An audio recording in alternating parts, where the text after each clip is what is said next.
Grabe, sobrang grabe ng gabing ito. Para na rin natin nakasama sa dance floor sina Chris Brown, J-Lo, Britney Spears, Queen Bee, Beyonce, and the great king of pop, Michael Jackson. Grabe yan. In character pa rin lahat ng star duos natin. Ang tanong, sino sa ating mga dance star duos ang nakapagbigay ng best tribute of the night? Ang makakasagot niyan, walang iba, kundi ang ating dance authority. Coach Jay, sino ang unang pasok sa top 2? Ang unang pasok sa top 2, yung ginawa nilang dance icon ay si...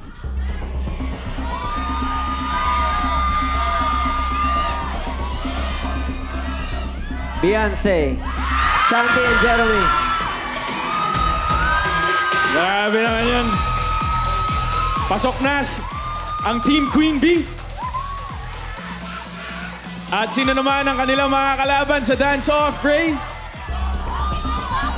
Bago yan, gusto ko lang sabihin na hindi tayo napahiya sa mga feature nating dance icons. Siyempre dahil sa inyo, congrats. Palakpakan natin silang lahat. And of course, our choreographers, solid. Itong next na napili namin, ang kanilang dance icon ay si...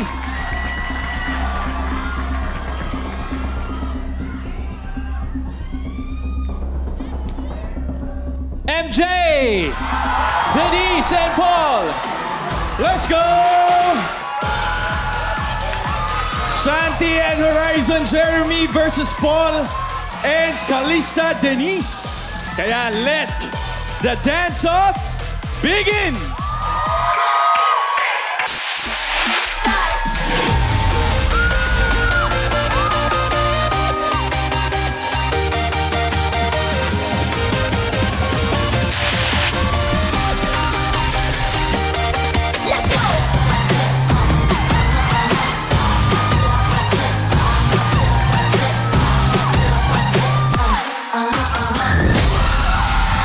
Let's go!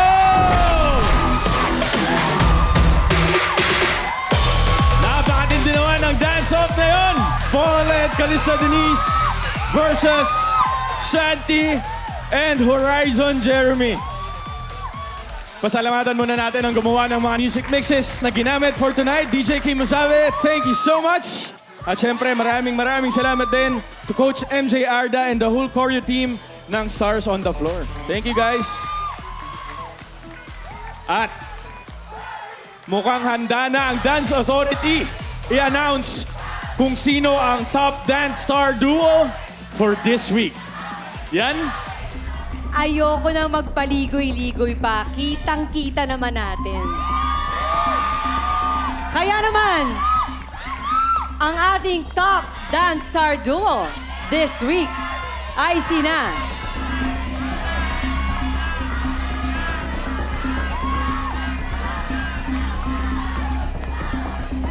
Shanti and Jeremy. Congratulations to Shanti and Horizon Jeremy!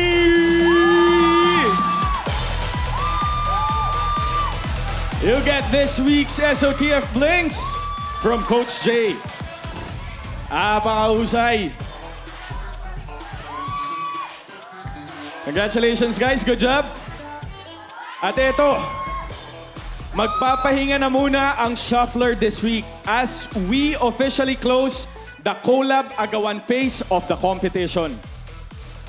Ibig sabihin, magsisimula na ang kolabanan ng ating mga permanent duos next week. Kung sino-sino ang palagi ng magkakaduo mula ngayon, marireveal ng isang big twist na ngayon lang mangyayari sa Stars on the Floor. Kung ano yan, panoorin natin to. Mas mananalo yung handa. Ay, nandito na tayo. So, ang napili ko ay... Ayun na. Hindi kasi. Everything happens for a reason. Ang hirap. Hirap pumili. Si Sugar, pinili niya si Sa madaling salita, secret muna natin yan mga kapuso. Next week natin i-reveal kung ano yan. Kayo ba, Dance Universe, sino nga ba ang gusto nyong maging permanente magkakapare sa ating mga Dance Star Duos? Come on guys, let's hear it! Sino? Sino? Yun, oh. Starting next Sunday, we will witness the permanent duos who will fight for the crown. Palapit na ng palapit ang araw na makikilala natin kung sino nga ba ang magiging ultimate Dance Star Duo. See you next week sa susunod na bakbakan sa #1 Dance Reality Challenge ng bansa. Ito ang Stars on the Floor!